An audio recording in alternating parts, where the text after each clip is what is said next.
You're a nice person. You know it. The people around you know it.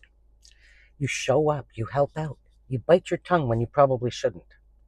You go out of your way for people who may not even notice.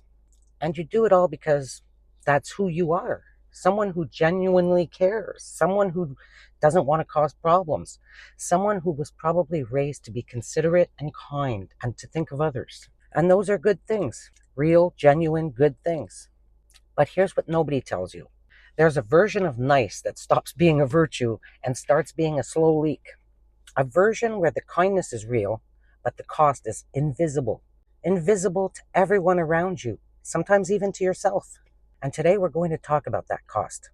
Not to tell you to stop being kind now, but to tell you the truth about what happens when being nice becomes the thing you hide behind, the thing you can't turn off, the thing that gets you hurt in ways you never see coming.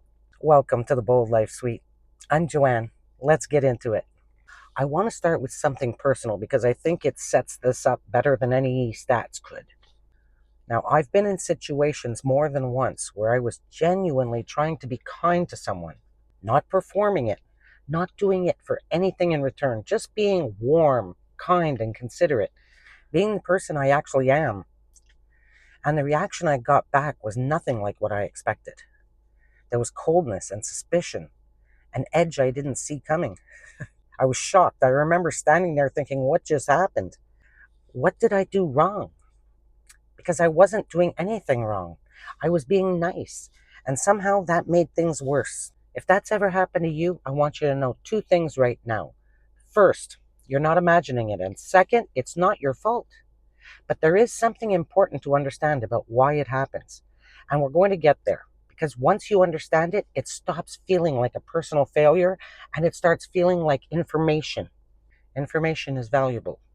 So let's talk about what being too nice actually costs you. And I want to be specific here because I think that this is where the conversation usually stays too vague. The first cost is your energy. And I don't just mean that you get tired. I mean, there is a particular kind of exhaustion that comes from consistently giving more than you receive, from always being the one who makes the effort, smooths things over, checks in, shows up.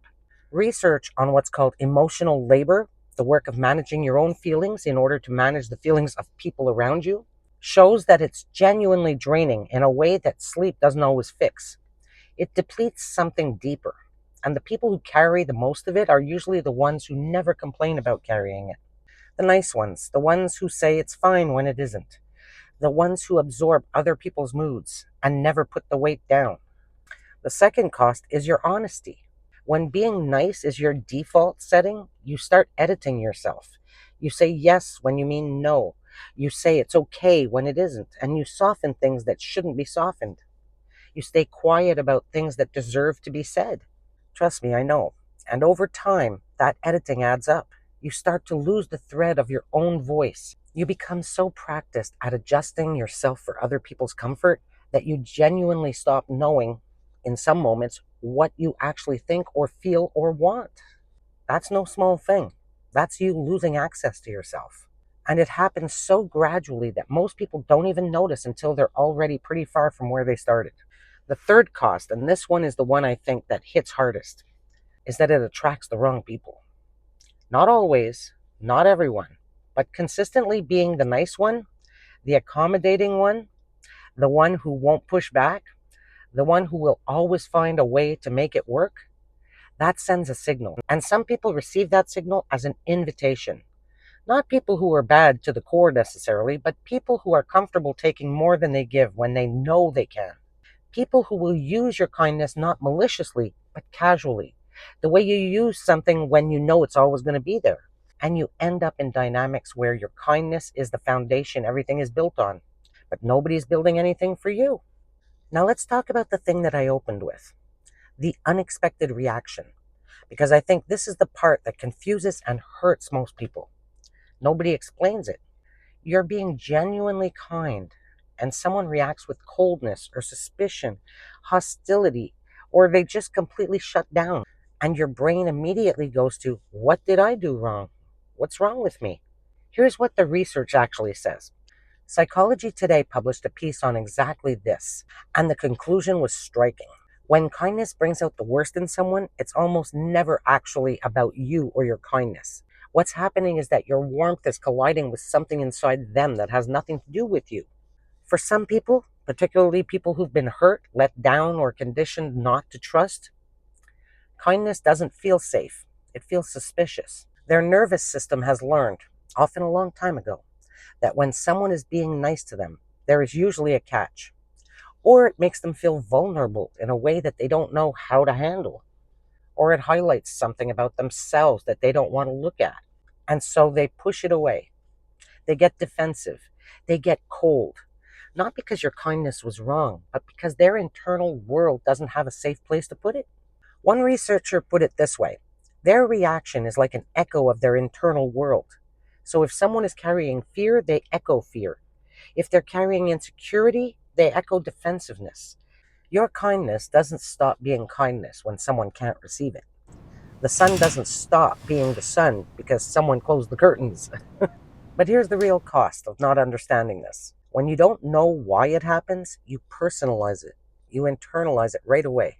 You start to think that being kind is somehow dangerous or pointless, or that you did something wrong. And some people respond to enough of those moments by slowly shutting down, by becoming more guarded, by deciding that being warm isn't worth it. And this is a genuine loss, not just for you, but for everyone around you who benefits from you actually being who you are. So, what do you do with all of this? Because I don't want to leave you with just the problem. Let's talk about what actually shifts things.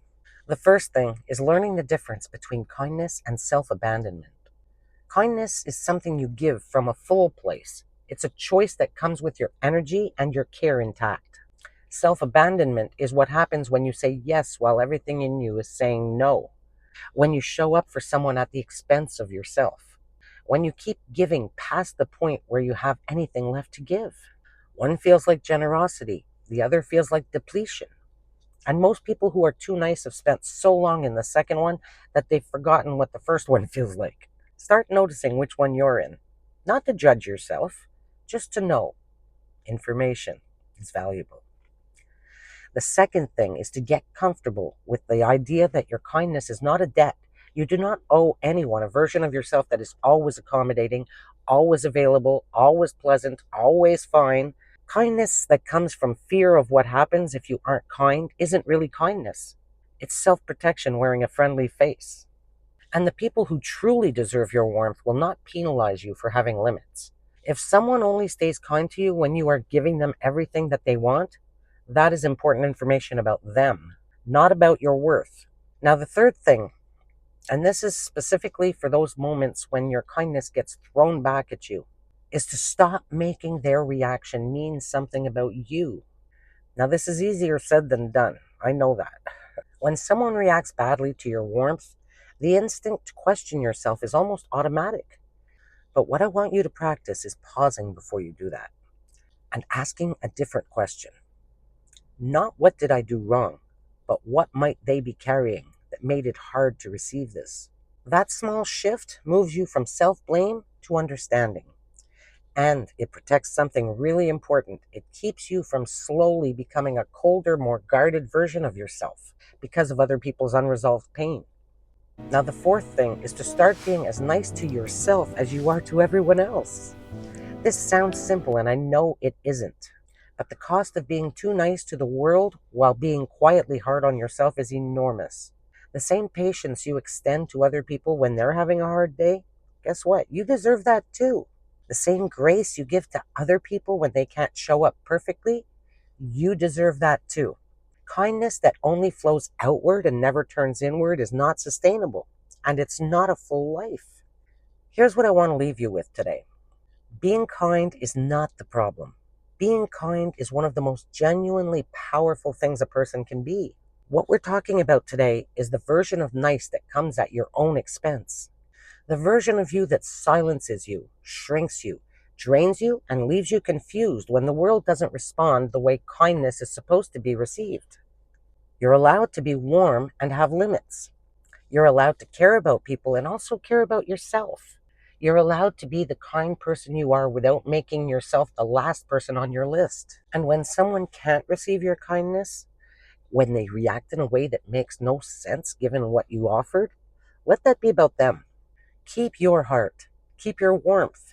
Just stop leaving yourself out of it. I'll see you in the next one. Bye for now.